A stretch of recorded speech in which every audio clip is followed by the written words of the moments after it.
खबर जबलपुर से। प्रख्यात कथावाचक देवकीनंदन ठाकुर का बड़ा बयान। देश में वक्फ बोर्ड रहेगा तो सनातन बोर्ड का भी करना होगा निर्माण। जितनी जमीन वक्फ बोर्ड ने हथिया कर रखी है उतनी जमीन सनातन बोर्ड को भी दे देनी होगी। देश के संसद और एयरपोर्ट की जमीनें वक्फ बोर्ड की होने का किया जा रहा दावा।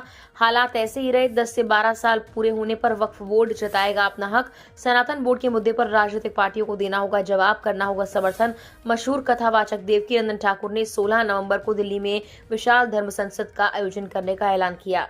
धर्म संसद में होगी लव जिहाद, गौहत्या, कृष्ण जन्मभूमि के वापस लेने सहित विभिन्न मुद्दों पर चर्चा। 16 नवंबर को दिल्ली में होने वाले धर्म संसद में पहुंचने का किया आह्वान।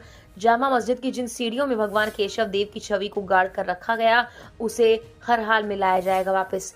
तिरुपति प्रसादम मामले पर बोले जाने माने कथावाचक देवकीनंदन ठाकुर। तिरुपति के प्रसाद में चर्बी मिलाकर किया गया हिंदुओं का धर्म भ्रष्ट। प्रसाद ने चर्बी खिलाकर 100 करोड़ हिंदुओं की हत्या का आरोप लगाया। दोषियों को फांसी और आजीवन कारावास जैसी सजा देने की वकालत की। संस्कार धानी नाम का आगमन हुआ है। हाल ही में ज्वलंत मुद्दा जो संस्कार धानी से ही उठा है। चाहे टी राजा हो, हैदराबाद के विधायक, उन्होंने इस मसले पर लगातार बयान भी दिए हैं। लव जिहाद का एक मसला है। इंदौर की लड़की है, जबलपुर का सिहुरा का लड़का है। पूरा मसला हाईकोर्ट भी पहुंचा है। लड़की ने कहीं ना कहीं पेरेंट्स से भी बातचीत मना कर दी है। पूरा मसला जो है सुर्खियों में है। क्या कहेंगे? लड़की अभी भी कह रही है कि वो वही शादी करेगी। देखिए, मैं इस विषय को जानता नहीं हूं। मैं पहली बार आपसे सुना है। मैं तो क्योंकि मैं बाहर था, मैं यहाँ था ही नहीं। लेकिन ये विषय आप पूछ के हमसे गलत कर रहे हो। आप लोग सब जानते हो हकीकत क्या है। ये तो सोची समझी रणनीति है। हमारी बच्चियों के खिलाफ ये सब करना, उसके बाद में हमारे धर्म के खिलाफ कुछ भी करना। आप सभी देख रहे हैं गौ हत्याएं भी होती है। अभी षड्यंत्र इस लेवल तक पहुंच गए हैं कि हमारे भगवान के प्रसाद में भी गौ की चर्बी हम सबको खिलाई जा रही है।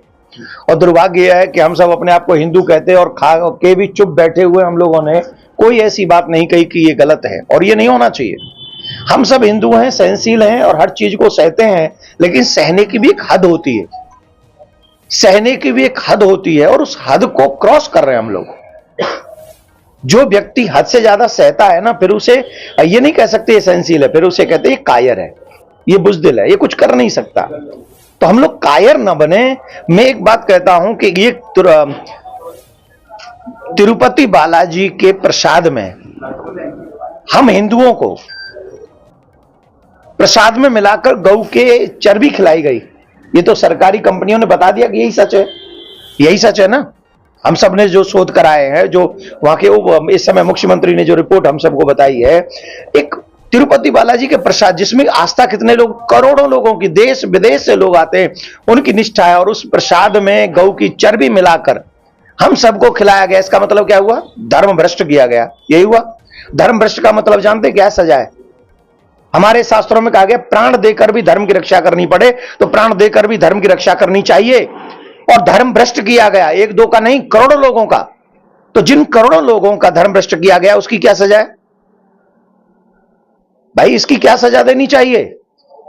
यह सजा होनी चाहिए उस व्यक्ति को जिस व्यक्ति के षड्यंत्र के थ्रू हम सबका धर्म भ्रष्ट हुआ और हमारी बच्चियों का, जैसे अभी आपने प्रश्न किया, तो इन सब मुद्दों को लेके हम दिल्ली में बहुत बड़ा आयोजन करने जा रहे हैं। 16 नवंबर को 16 नवंबर को एक बहुत विशाल आयोजन होने जा रहा है। और मैं जितने भी हिंदू सनातनी देश विदेश में सुन रहे हैं, अगर आपका सामर्थ्य है तो 16 नवंबर को आपको दिल्ली पहुंचना चाहिए। इसके लिए कि हमारी बेटी हमें सुरक्षित चाहिए, इसके लिए कि हमें जो गौ की चर्बी खिलाई गई है ऐसे षड्यंत्रकारियों को सजा, और ऐसी सजा कि भविष्य में कोई ऐसा कार्य फिर दोबारा ना कर सके। मैं इन सब मुद्दों को लेके हम सब और बहुत बड़ा संत समाज